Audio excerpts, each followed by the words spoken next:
bonjour à tous, bienvenue sur le plateau de Face au territoire sur TV5 Monde en direct avec nos partenaires de la presse quotidienne régionale Ouest France. Vous pouvez regarder cette émission sur ouestfrance.fr, sur nicematin.com, sur franceantilles.fr avec un léger décalage dû au fuseau horaire évidemment aux Antilles, sur lamontagne.fr également et sur 20minutes.fr, donc ce qu'on appelle en replay. Mon invité ce matin c'est Anne Hidalgo. Bonjour Anne Hidalgo. Bonjour à vous. Vous êtes maire de Paris, nul ne l'ignore, et vous êtes candidate à l'élection présidentielle.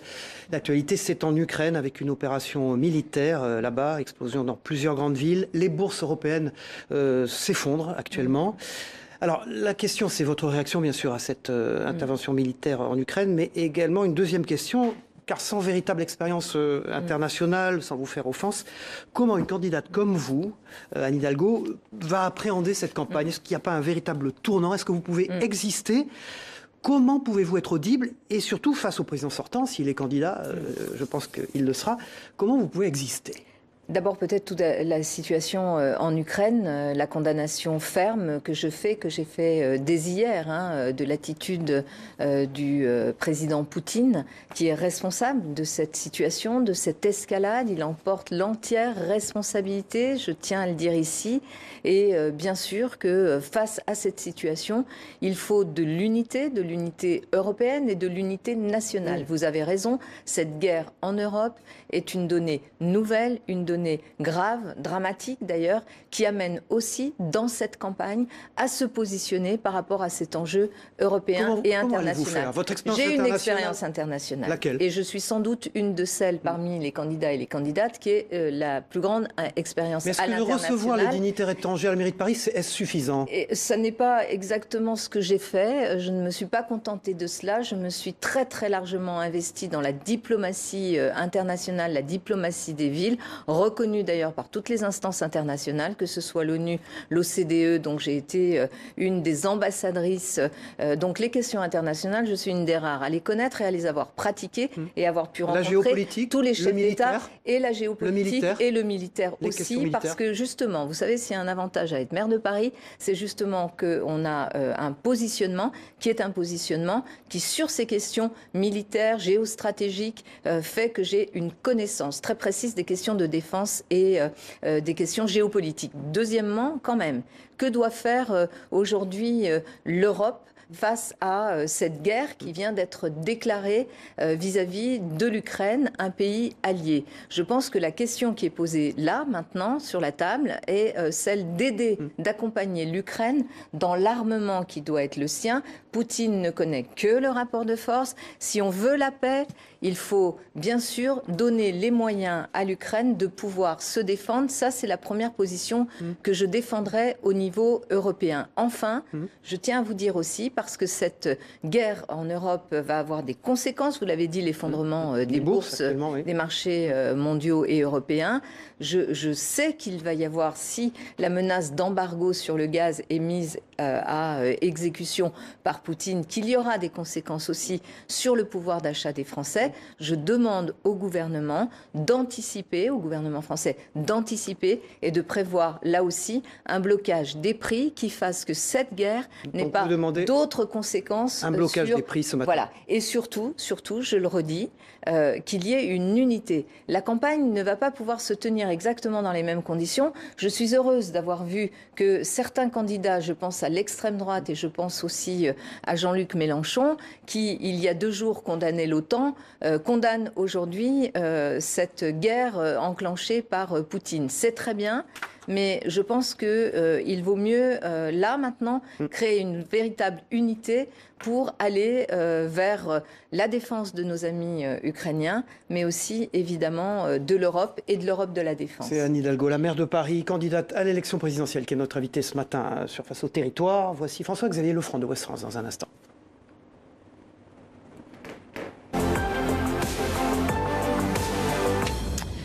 Bonjour François-Xavier Lefranc. Bonjour. Bonjour sur ce plateau ce matin. Plusieurs gauches au programme de l'interview que vous souhaitiez réaliser d'Anne Hidalgo.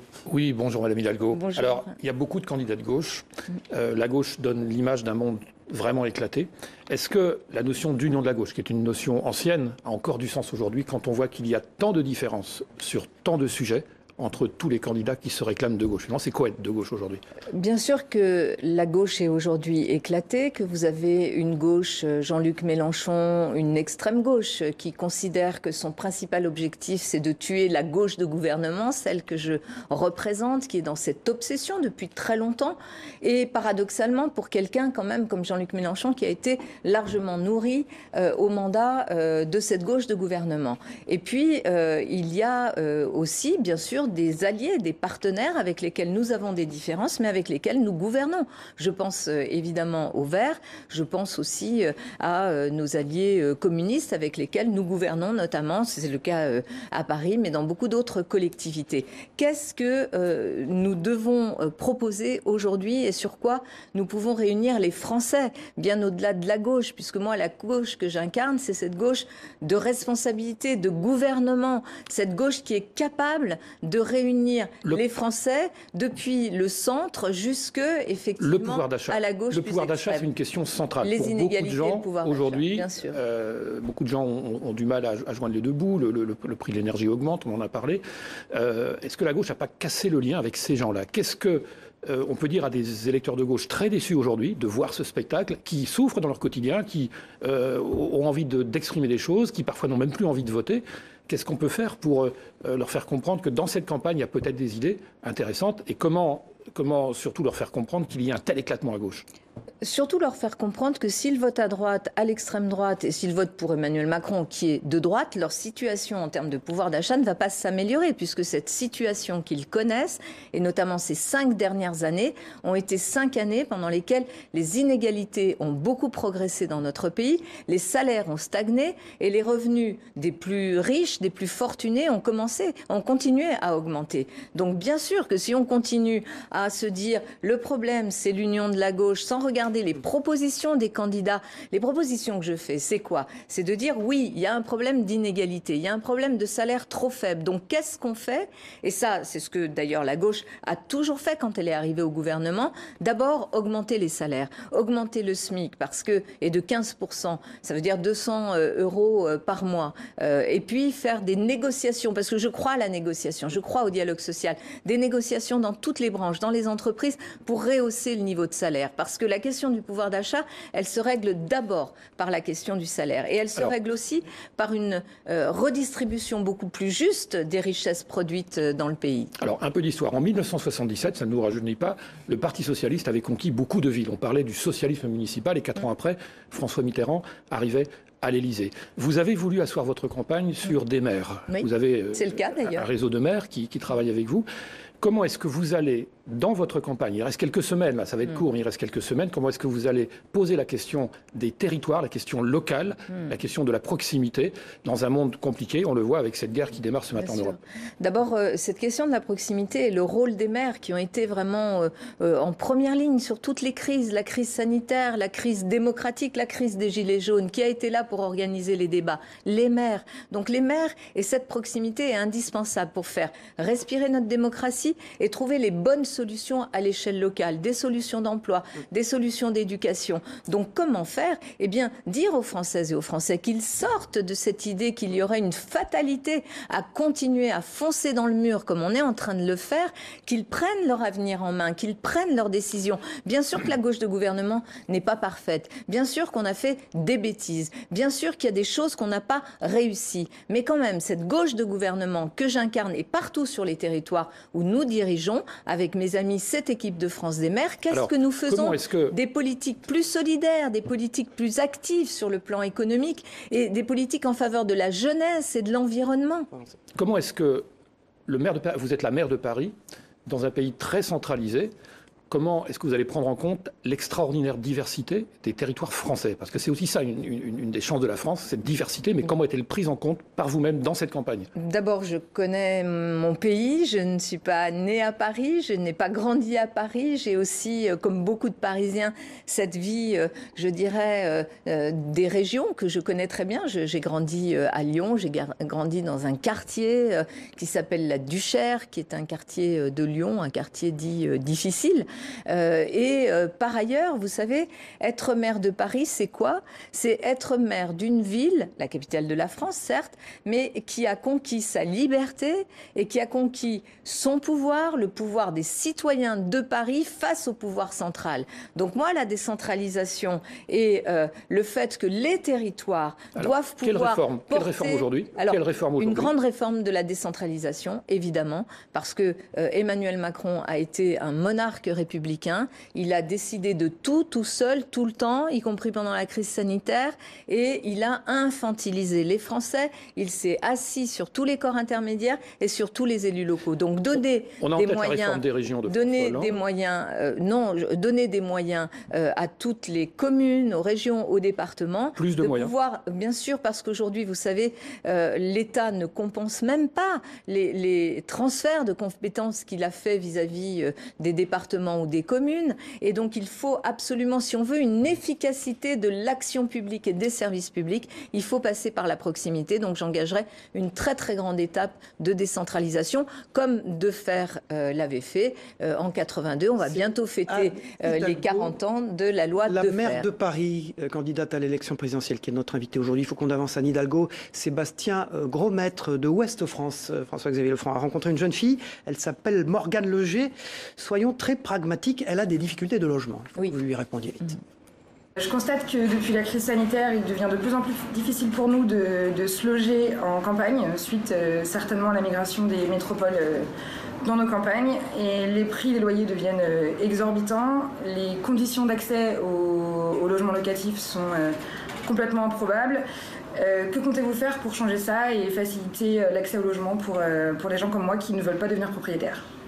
D'abord, construire plus de logements. La construction de logements s'est effondrée en France et je veux construire plus de logements, 150 000 logements, dont 60 000 très sociaux dans le mandat qui vient. Ensuite, bloquer les prix des logements, réguler les prix des logements, comme nous l'avons fait à Paris, comme ça a été fait aussi à Lille, et Rennes est en passe, ou en tous les cas est aussi demandeur de cela, dans les zones très tendues où les loyers augmentent.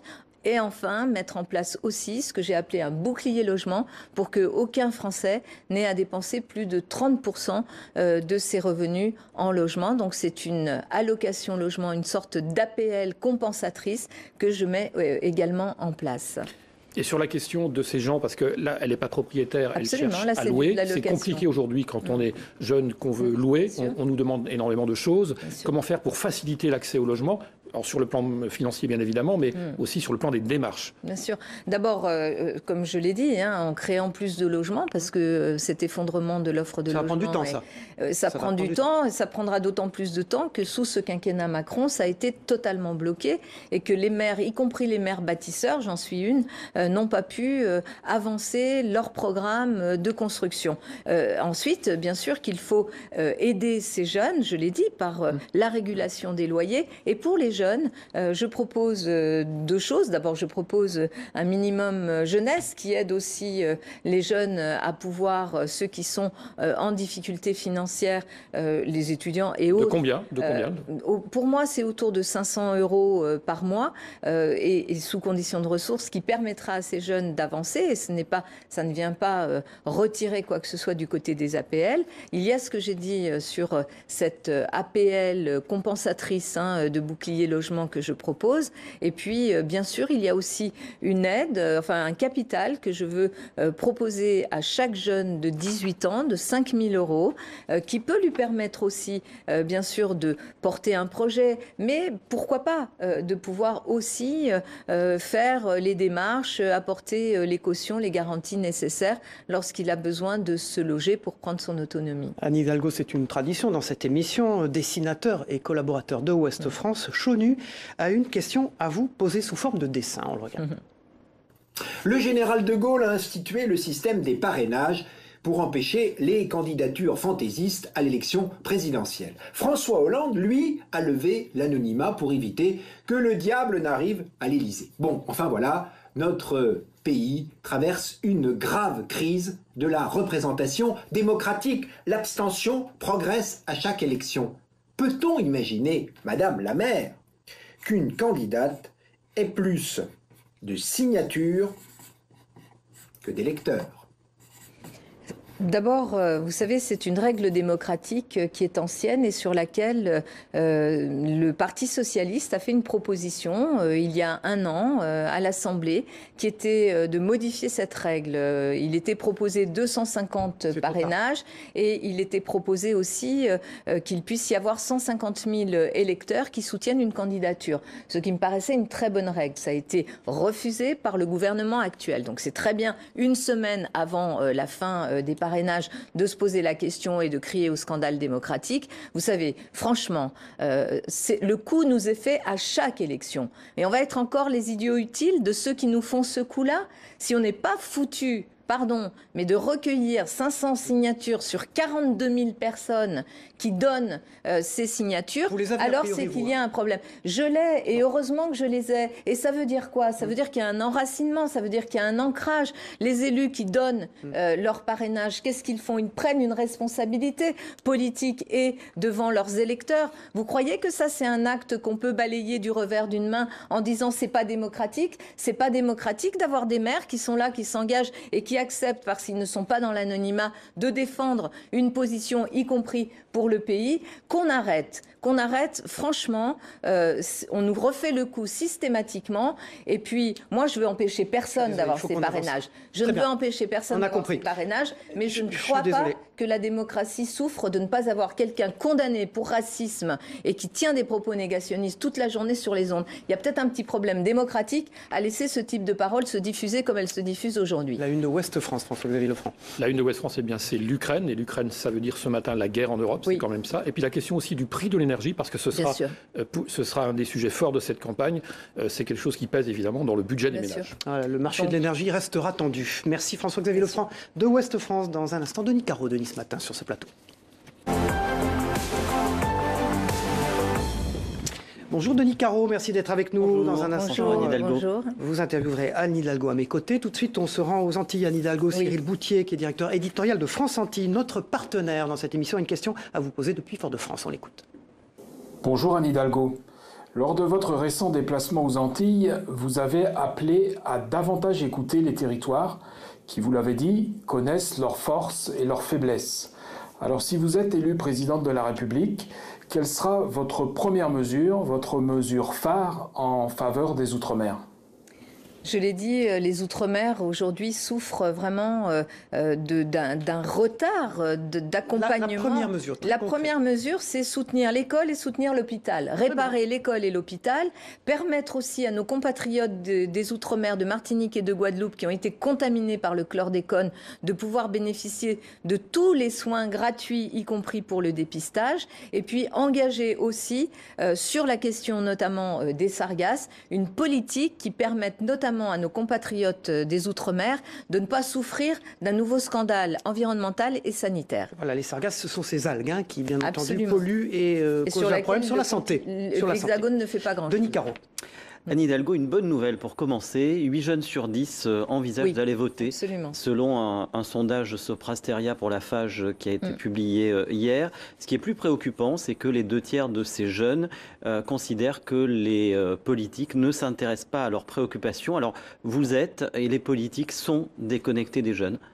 Je ne crois pas être déconnectée des jeunes. Et justement, vous savez, cette France des territoires que je représente, cette équipe de France des maires, qu'est-ce qu'elle fait toute la journée? Elle apporte des solutions à la jeunesse. Qui s'est impliqué sur les questions environnementales? Je me suis impliquée sur ces questions environnementales. Quand j'ai vu que les jeunes étaient effectivement demandeurs qu'il y ait des lieux où ils puissent se saisir eux-mêmes des solutions pour demain, qu'est-ce que j'ai fait? J'ai créé une académie du climat à Paris. Je pose des actes et on n'est pas déconnecté. En revanche, ce qui est très important et ce que je veux dire aux jeunes, c'est que s'ils veulent peser dans les décisions politiques, il faut qu'ils se saisissent en effet du bulletin de vote. Il faut qu'ils se saisissent de cette possibilité de réorienter la démocratie. Vous savez, beaucoup de politiques, c'est pas mon cas, mais beaucoup de politiques considèrent que puisque les jeunes ne votent pas, eh bien finalement c'est pas la peine de les écouter parce que c'est pas une clientèle électorale. Eh bien, à partir du moment où ils montreront leur volonté de voter, Je vous assure que vous serez écoutés. En tous les cas, sur les questions environnementales comme sur les questions sociales, parce que les jeunes portent cette générosité et cette volonté aussi d'une société plus égalitaire. Moi, je les écoute et qu'ils lisent mon programme. Et je verrai combien mon programme est en phase avec eux. Justement, sur le détail du programme, je voudrais revenir sur une mesure que vous avez évoquée avec François-Xavier Lefranc tout à l'heure. C'est cette somme de 5 000 € allouée à chaque jeune dès l'âge de 18 ans. Alors, quel est l'objectif? Et aussi, est-ce que c'est sans la moindre condition, c'est-à-dire absolument pour tout le monde, quel que soit le niveau de revenu et la situation? Sans condition de ressources, parce que je veux vraiment que cette aide, elle aille vers tous les jeunes, et y compris les jeunes de la classe moyenne. Quand vous mettez des conditions de ressources, en général, les jeunes de la classe moyenne en sont écartés. À quoi ça servira? On les accompagnera dans l'élaboration de leurs projets, mais ces 5 000 €, ça peut servir à quoi? Un jeune en territoire plus rural peut avoir besoin de passer son permis de conduire parce qu'il aura besoin évidemment de se déplacer, qu'il n'y a pas de transport en commun. Un jeune qui va engager sa vie étudiante aura besoin sans doute aussi d'un équipement informatique qui lui permette d'aller vers cette vie étudiante. Est-ce qu'il y aura un accompagnement ou c'est simplement une somme, cette somme de 5 000 € dont chacun dispose comme il le souhaite? Chacun pourra en disposer comme il le souhaite, mais bien sûr qu'on va accompagner les jeunes pour que cette somme-là, ils puissent la mettre à profit aussi d'un voyage à l'étranger, de la création d'une association avec d'autres. Moi, j'ai confiance dans les jeunes. Vous savez, quand on a dit qu'on allait supprimer l'impôt sur la fortune, c'est quand même 4 à 5 milliards d'euros sur le budget de l'État. Personne n'a dit comment on va accompagner ceux qui payent l'impôt sur la fortune pour qu'ils fassent bon usage des sommes qu'on leur a laissées libres. Donc voilà, on va les accompagner, mais franchement, il faut quand même qu'on leur fasse confiance. Toujours sur les jeunes et sur l'éducation. Une de vos propositions, c'est la suppression de Parcoursup. Oui, absolument. Ce système qui permet de préparer l'après-bac. Pourquoi vous le supprimez et surtout, pourquoi vous le remplacez? Je le supprime parce que c'est un système vraiment extrêmement violent qui met en stress tous les jeunes. C'est un algorithme, un système très opaque qui décide de votre avenir et qui vous oriente vers des choses qui ne vous intéressent peut-être même pas du tout. Qu'est-ce qu'il faut faire à la place? Un système d'orientation que je mets en place dès la 4e, d'accompagnement tout au long de la formation du jeune de la 4e jusqu'à la terminale et même jusqu'à Bac+3. Parce que les jeunes, ils peuvent avoir à un moment donné, d'abord ne pas savoir ce qu'ils veulent faire, ils peuvent avoir envie d'aller sur une voie et s'apercevoir qu'elle n'est pas bonne. Et je mets en place aussi quelque chose qui me paraît très important, qui est la généralisation des formations en alternance après le bac. Parce que je pense que nos jeunes ont besoin, y compris pour aller vers l'enseignement supérieur, d'avoir un rapport avec le monde professionnel, avec le monde des adultes.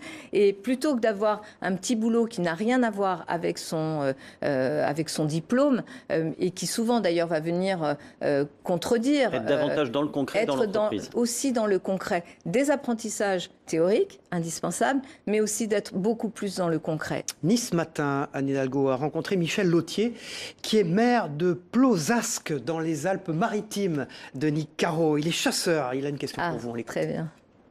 Je suis chasseur. Aujourd'hui, le monde de la chasse est cruellement touché et consterné de voir ces accidents. Alors c'est vrai qu'il va falloir que l'on modifie, que l'on améliore nos formations. Mais ce que je voulais savoir de votre part, madame, c'est est-ce que vous avez les idées de M. Jadot et de M. Mélenchon aussi faibles que leur programme, eux qui est de détruire la chasse? Je voudrais savoir vos idées sur la sécurité future et sur la chasse que vous voulez dessiner. Merci, madame. D'abord, je considère que la chasse dans notre pays, c'est aussi une culture, une tradition qu'il faut réguler, qu'il faut mieux encadrer. Les accidents que l'on a vus sont terribles, ça ne peut pas durer. Il faut absolument, y compris sur la nature des fusils, leur portée, que l'on ait des réglementations et des formations très réguler, strictes. Ça pourrait être mettre en place ne serait-ce qu'un jour sans chasse. C'est un gouvernement socialiste qui l'avait fait en 2000. Oui, ça peut, mais dans la discussion. En tous les cas, je ne suis pas sur l'idée qu'il faudrait condamner. Il faudrait interdire la chasse à courre et ce type de chasse, la corrida, évidemment. Vous qui avez des ascendances espagnoles. Moi, vraiment, le spectacle de la corrida est quelque chose qui est vraiment de la violence faite sur les animaux, qui est extrêmement choquant. Mais je pense que sur la chasse, beaucoup de régulation, beaucoup de négociations, beaucoup de discussions. Et c'est comme ça qu'on avancera, pas dans le clivage. De Nice Matin, Denis Caron. La une de Nice Matin, Ingrid Betancourt, l'ex-otage des FARC, a accordé une interview exclusive au groupe Nice Matin. 20 ans après son enlèvement, elle est candidate à l'élection présidentielle en Colombie. Voilà. Vous soutenez cette candidature? Je connais bien Ingrid Betancourt. Je me suis beaucoup mobilisée pour sa libération. Je ne sais pas ce qu'elle propose. Donc je connais bien la Colombie aussi. Et la Colombie est un pays qui a besoin de démocratie. Je suis très proche du président Santos, avec lequel j'ai souvent des échanges. Et il est aujourd'hui vraiment... il est prix Nobel de la paix aussi. Merci. Pour avoir réussi notamment cette négociation et ces sorties de conflit avec les FARC. Denis Caron, Denis ce matin dans un instant, Armelle Le Goff du journal 20 minutes. Bonjour Armelle Le Goff, merci d'être avec nous. Alors la politique de la ville, des territoires, ça vous concerne chez 20 minutes? Oui, et j'avais une première question d'abord. Est-ce que vous êtes venu en voiture électrique ce matin? Oui, absolument, en voiture électrique. Je me déplace beaucoup aussi en métro, à pied, en vélo. Mais là, ce matin, c'était la voiture électrique. Je vous pose cette question parce que vous annoncez dans votre programme vouloir installer 1 million de bornes de recharge électrique et encourager les petites lignes ferroviaires et les trains de nuit. Est-ce que vous pensez que ces mesures sont suffisantes pour véritablement améliorer la mobilité des Français? Je pense qu'il faut, dans mes propositions, j'ai une grande odyssée industrielle sur la mobilité. Je pense que la France peut être d'ailleurs sur le terrain industriel et de l'innovation une des grandes nations qui change la donne en matière de mobilité. Mobilité électrique, mobilité hydrogène, mobilité en augmentant justement la part des transports en commun et de ces lignes ferroviaires qu'on a abandonnées et qui ont été totalement délaissées ces dernières années. Pour des questions économiques, mais en fait, vous voyez bien que finalement, ça coûte beaucoup plus cher de fermer des lignes parce que vous mettez des gens en situation de dépendance, que la voiture, ça coûte cher, que l'essence, ça coûte encore plus cher aujourd'hui. Alors justement, à Paris, vous venez de repousser à 2024 l'interdiction du trafic de transit dans le centre de la capitale. En fait, c'est pas possible? Non, c'est pas du tout repoussé. Nous tenons compte des demandes de la Haute Autorité environnementale qui nous demande de prendre ce temps de discussion et de concertation. Donc je respecte simplement le calendrier qui est le calendrier des procédures que nous devons engager parce que j'ai toujours, c'est comme ça, fait en fonction de la loi. Donc on ne repousse pas du tout, mais on respecte la loi. Sur cette question de la mobilité. La crise des Gilets jaunes, c'était aussi une crise du transport, du droit au transport individuel pour beaucoup de nos concitoyens. La voiture, c'est aussi une expérience de liberté. C'est quelque chose qu'a théorisé le philosophe Michael Fossel dans son livre Quartier rouge. Comment vous appréhendez justement ce besoin de liberté qui s'exprime à travers le fait de prendre sa voiture? De façon très pragmatique. Il y a des territoires dans lesquels aujourd'hui la question de la voiture n'est même plus un sujet de liberté. Regardez, dans les grandes villes, les jeunes ne passent plus leur permis de conduire parce qu'ils estiment qu'ils n'en ont pas besoin quand ils ont d'autres possibilités. En revanche, il y a des territoires où c'est indispensable. C'est indispensable parce qu'il n'y a pas d'autres moyens de bouger. Donc il faut avoir une politique très pragmatique appuyée sur les régions, sur les communes, les départements qui tiennent compte de ces disparités de territoire. Est-ce que vous n'êtes pas handicapé à Anne Hidalgo par la politique que vous avez menée à Paris et qui fait que Paris est totalement asphyxié? Moi-même, je circule en moto. Franchement, comment vous pouvez dire une chose pareille? Parce qu'on le vit tous. Mais non, enfin... Votre campagne a même dit à un moment donné que ce sont les papiers des journalistes parisiens. Écoutez, j'ai été réélue, je ne suis pas en campagne pour l'élection municipale. Donc je vais parler de la France. Sur votre campagne? Non, ça ne pèse pas. Au contraire, parce que... Vous avez l'air agacé des comptes. Non,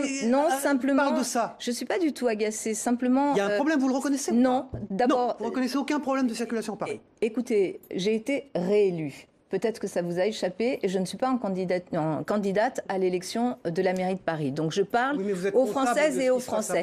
Et je suis comptable notamment d'être une des responsables politiques qui se soit le plus engagée pour diminuer la pollution atmosphérique dans notre pays. Et qui est reconnue à l'international et qui est reconnue. Et la circulation à Paris, comme dans les grandes villes, est une circulation qui ne peut plus se faire. Aujourd'hui, mais enfin, vous êtes en train de ramener le sujet sur Paris. Je suis en train de vous dire, depuis depuis le début qu'il faut différencier les territoires. Est-ce que Paris ne pèse pas aujourd'hui sur votre non, campagne elle pèse présidentielle, positivement dans la mesure où je suis une des responsables politiques les plus engagées sur les questions de mobilité. Non, mais je veux revenir parce que du coup, je n'ai pas pu dire ce que je proposais pour les Français qui ne peuvent pas faire autrement que de prendre leur voiture. Eh bien, je propose plusieurs choses. D'abord, oui, ce grand plan sur les infrastructures, notamment comprenant les bornes électriques, mais surtout une aide qui est du leasing social pour permettre à nos compatriotes qui ne peuvent pas faire autrement que d'avoir une voiture pour se déplacer, pour aller au travail, de pouvoir bénéficier de ce leasing social au prix d'un véhicule thermique pour des véhicules électriques ou des véhicules hydrogène. Et je vous le dis et je vous le redis, tout responsable politique qui aujourd'hui viendrait vous expliquer que la question de la pollution de l'air, de la transition énergétique, qui considérerait que la place du moteur thermique serait encore dans nos perspectives industrielles, vous ferait faire un bond en arrière. Moi, je regarde l'avenir et vous parliez tout à l'heure des jeunes. Je crois que les jeunes approuvent plutôt cette politique-là. Armelle Le Goff, nos partenaires du groupe Centre-France La Montagne. Aujourd'hui, c'est Alexandre Charrier de la République du Centre a une question à vous poser. On l'écoute. On revient. Bonjour Anne Hidalgo, vous vous dites aujourd'hui prête à revenir sur la loi travail votée en 2016 sous le quinquennat de François Hollande. Ma question est double. Dans quel autre domaine vous êtes prête à exercer votre droit d'inventaire? Et plus globalement, est-ce que vous jugez que la gauche a été au rendez-vous pendant ces 5 années au pouvoir? Oui, la gauche a été au rendez-vous pendant ces 5 années au pouvoir. Elle a permis de grandes avancées, de grandes conquêtes, la retraite notamment, des grandes avancées sociales et sociétales. Sur la loi travail, je l'avais dit d'ailleurs sous le quinquennat de François Hollande, je pense que cette loi aurait dû plutôt porter sur la protection, par exemple, des travailleurs des plateformes que de retirer un certain nombre de protections. Je pense notamment à la question de l'accès au prud'homme. Donc je reviendrai sur ces sujets-là. Je rétablirai aussi, par exemple, le comité d'hygiène et de sécurité et des conditions de travail dans le droit français. Dernière question. Dans votre programme, vous faites le constat d'un régime à bout de souffle que certains chercheurs ont théorisé en parlant de fatigue démocratique. À 20 minutes, on travaille avec une communauté de lecteurs qui sont âgés de 18 à 30 ans, qu'on interroge avec l'Institut Opinionway. Et effectivement, parmi eux, 40% disent qu'un autre régime, d'autres régimes peuvent être aussi bons que la démocratie. Qu'est-ce que vous pensez de cette je crois que voilà, il faut faire attention. Bien sûr qu'un autre régime qui respire, une démocratie plus parlementaire, moins monarchique, un président qui décide pas tout seul de tout, un parlement qui joue son rôle, des citoyens qui peuvent intervenir directement par un référendum d'initiative citoyenne ou par exemple par des amendements citoyens dans le processus législatif. Tout ça, c'est ce que je porte dans cette campagne. Mais attention, remplacer la démocratie et la République par quoi? Par des régimes autoritaires? Il y en a des régimes autoritaires dans le monde, vous les voyez fonctionner. Regardez ce qui se passe en Russie avec Poutine, regardez ce qui se passe en Chine.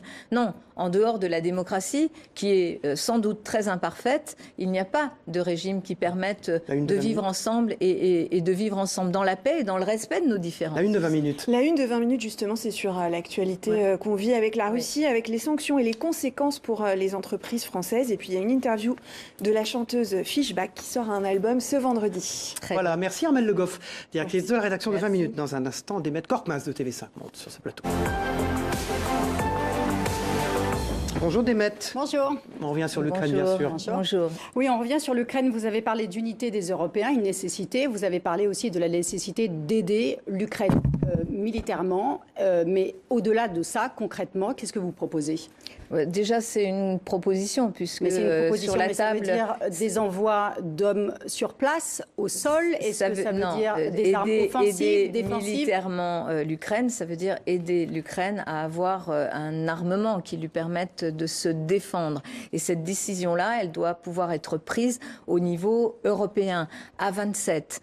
Et elle est indispensable pour que, effectivement, on ne soit pas simplement spectateur et dénonçant ce qui se passe et cette guerre et cette agression terrible du président Donc l'aide militaire, c'est uniquement de l'argent pour vous ?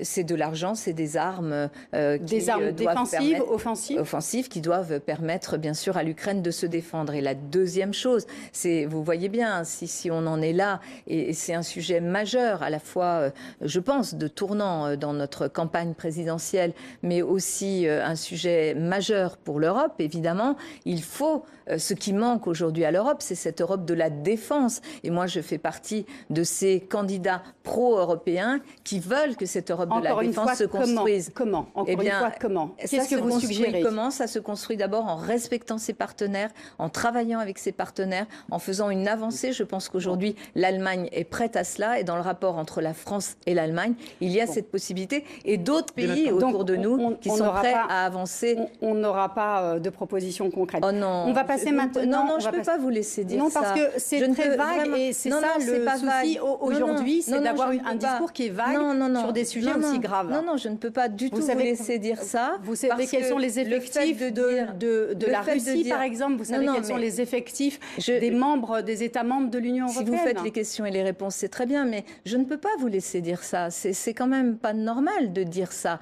Je suis totalement engagée auprès, justement, de nos alliés ukrainiens. Et qui doit s'engager pour les soutenir? C'est l'Europe.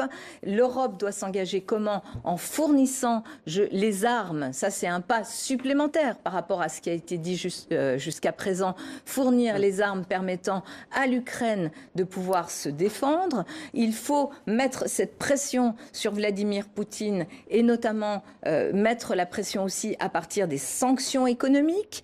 Faire avancer l'Europe de la défense, ça veut dire quoi? Avoir une vraie Europe de la défense qui pèse face aux crises à venir. Et j'ai ajouté un autre point en début d'émission, qui est de dire il faut aussi se préparer en France aux conséquences que va avoir notamment l'embargo sur le gaz s'il est mis à exécution par Poutine, en anticipant et en prenant les mesures ici internes permettant de bloquer les prix de l'énergie pour que nos compatriotes français n'aient pas à en subir. Alors voilà, pardon, mais je pense que c'est suffisamment concret. Vous voulez aussi une plus grande solidarité avec les pays du Sud et la pandémie a montré ce manque de solidarité. Vous voulez que les laboratoires lèvent les brevets. Expliquez-nous comment vous allez vous y prendre pour faire pression sur les laboratoires pour que ces brevets soient levés. Il faut faire pression d'abord parce que la voix de la France est une voix importante et qu'aujourd'hui le président français ne s'est pas engagé dans cette direction-là.